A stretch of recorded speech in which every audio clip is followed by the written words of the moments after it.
What is the difference between a magician and a mystic?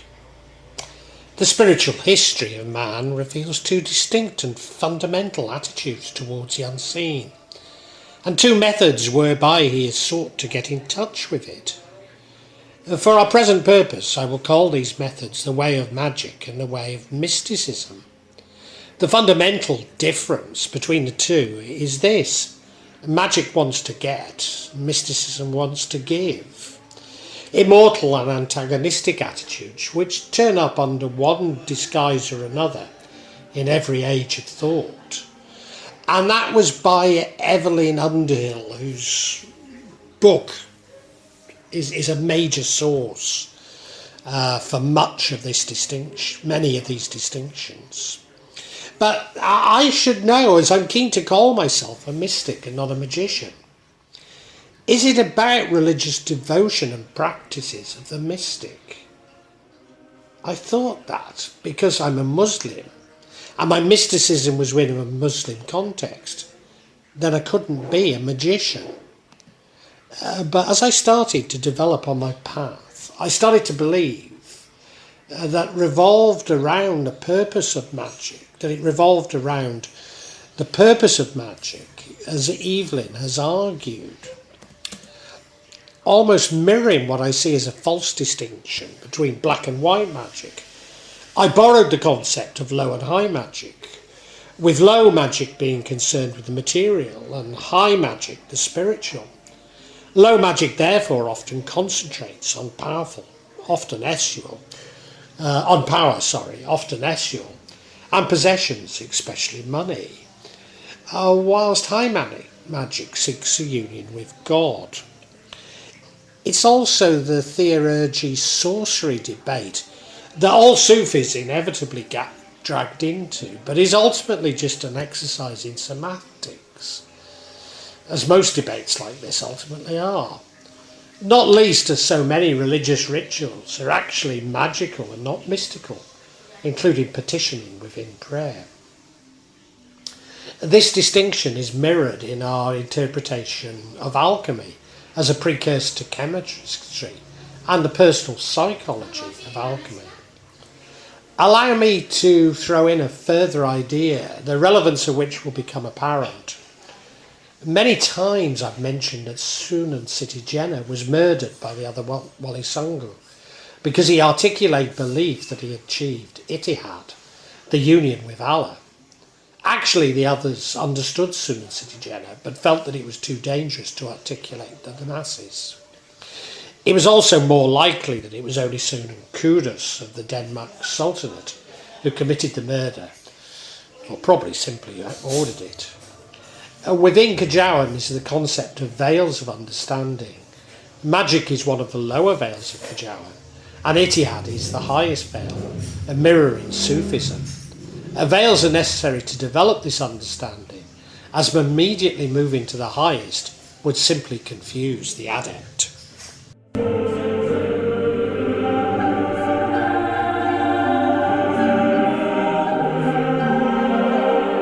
Thus magic is seen as necessary for the adept to comprehend the power of God.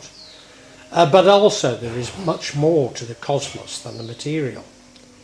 What I have realised is that achieving Ittihad involves the dilution of the nafs, the ego, as one cannot approach Allah through the ego. But the training of the magician, and certainly the Duke and his Java, is also focused on the destruction of the ego. The destruction is necessary to allow the mind to rebalance towards the subconscious, without which the magician has little or no power. Thus the distinction between the mystic and the magician occurs after the destruction of the ego.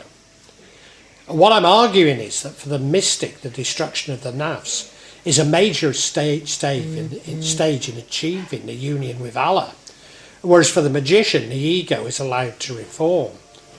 This reformation can be largely benevolent or malevolent, as a new power they have can be used to help mankind or themselves. Hence the ego is central to the difference between the mystic and the magician, but it also highlights the dangers or pitfalls of the mystic falling back to becoming a magician. The same could be said of manifesting or co-creating, that we need to use love to manifest. But if once granted we become proud or ungrateful, we fall back to where we were. Thus mysticism has less purpose than magic, although the same tools may sometimes be employed. I regularly draw a distinction between my own practice and those of others I admire, in that I don't really engage in what they do with any real purpose, aside from a union with Allah. But let me be clear, I'm not claiming any superiority, simply describing my own practice. Following the Shaivistic tradition, in Java, Dukan believe that this reformation involves allowing a demon to enter the self and following the wishes of the demon, often called a jinn. Although most would argue that they have simply replaced one demon with another. Thus any transgression was at the command of the demon and not the self, for there is no self.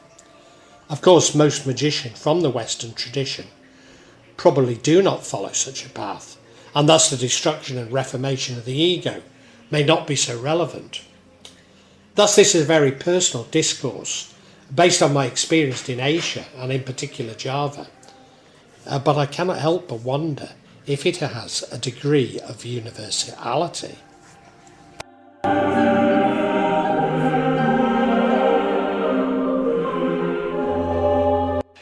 Taking just one aspect of the difference between the mystic and the magician, we have love magic, but it's an important one, as we will discover. Returning to Evelyn Underhill, in mysticism the will is united with emotions in an impassioned desire to transcend the sense world, in order that the self may be joined by love to the one and eternal object of love, whose existence is intuitively perceived by that which we call the soul, but now find it easier to refer to as the cosmic transcendental self. Thus is the poetic and religious temperament acting on the plane of morality. Let me be clear that love magic, however well intended, is black magic, as it involves imposing your will on another. In Java, this is taken to a further level by Dukan, who abuse their power over clients for bestial gratification. Once again, this is related to the Shaivistic tradition. The abuse of students by gurus in both Hindu and Buddhist traditions is quite common. Indeed, within the left-handed path, it can be a part of a deliberate transgression. I understand that it's often quite common in the training of Dukan. One such examples are the Waruks of East Java, especially Ponorogo. They're renowned for the traditional mass dance, the Riog. They play a central role in rural communities as healers, advisors and elders. They take a boy servant, Gemblak, often on a 2-year contract.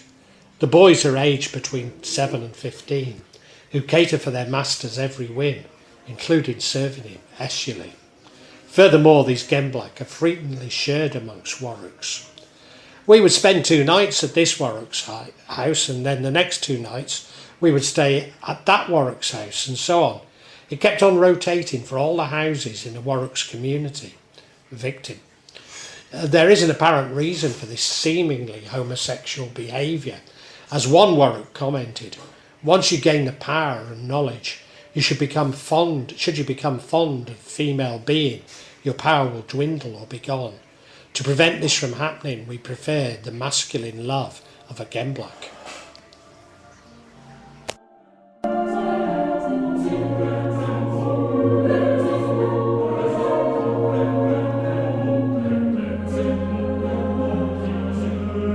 In my village in Java, many males are Dukans, and many are known to abuse young female clients. Is this a reaction to them having been abused themselves as adepts? Well, it's possible, but they would argue that they've been instructed to behave like this by the jinn which resides within them.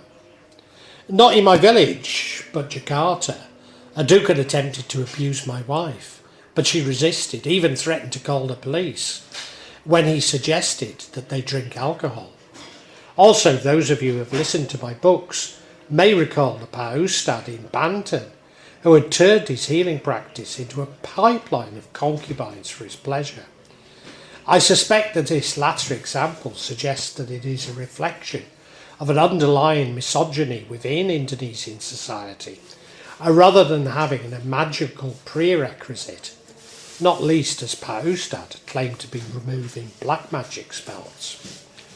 Whilst the Dukans themselves do believe that they're guided by a jinn, it's often uncanny how they seem to understand the desires of young women in what can be a somewhat repressed society.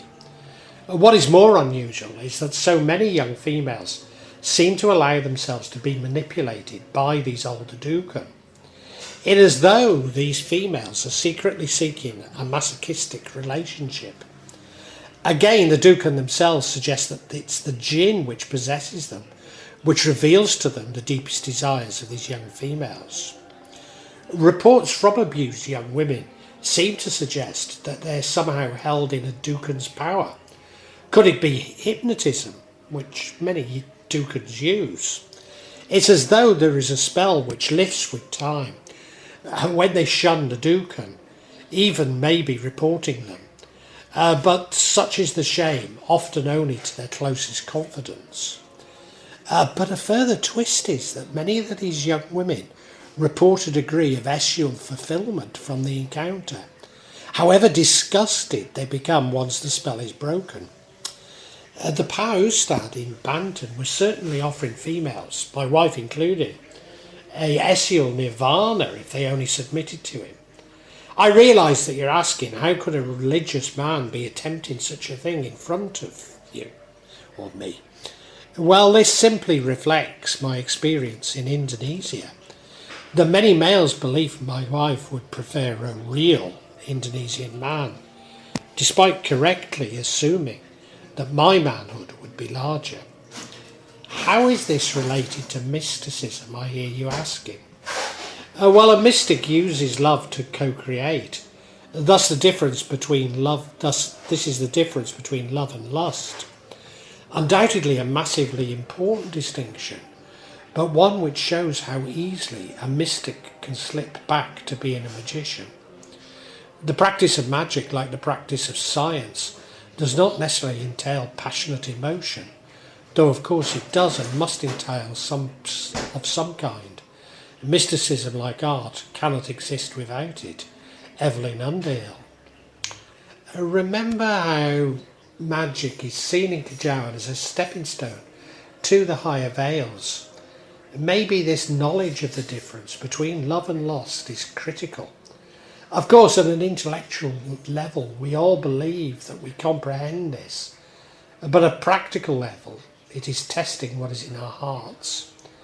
Thus we can see this distinction between magic and mysticism taking on critical importance within my own Kejawen beliefs.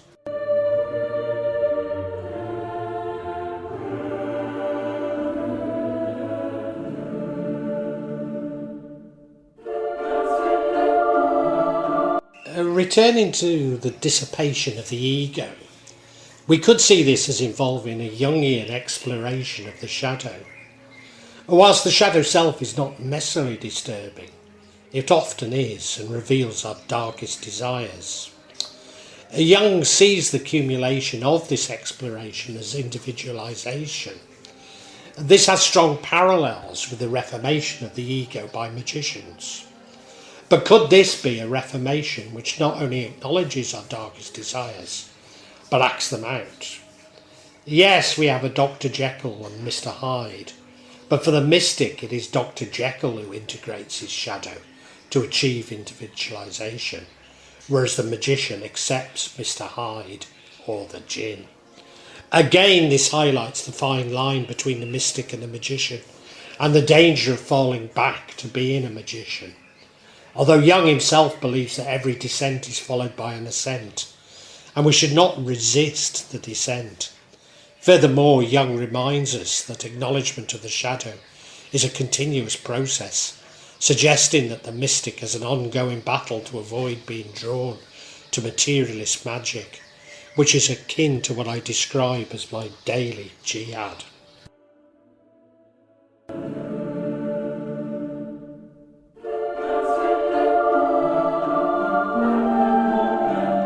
Have our own paths, and this explanation was a highly personalised account. If it has resonated, then I'm happy. If not, simply recognise that we are all different. What it has clarified, for me at least, is the porous nature of the divide between magic and mysticism, but that this is a constant struggle to remain on your desired side, but also that our simple distinction between the two is based on a cerebral left brain logic. Indeed, whilst using the distinction between high and low magic provides a convenient initial definition, it fails to recognise that this porosity and indeed changeability. The true distinction involves an in-depth understanding of the differences, which comes more from the heart or the right brain. This can only come from experience, hence me using a highly personalised explanation of the differences. Geoffrey Kripal, a man who spent considerably more time than I in considering such issues, provides a further definition, which may be useful, and that is that mysticism is less scientific and more likely to involve beliefs or faith.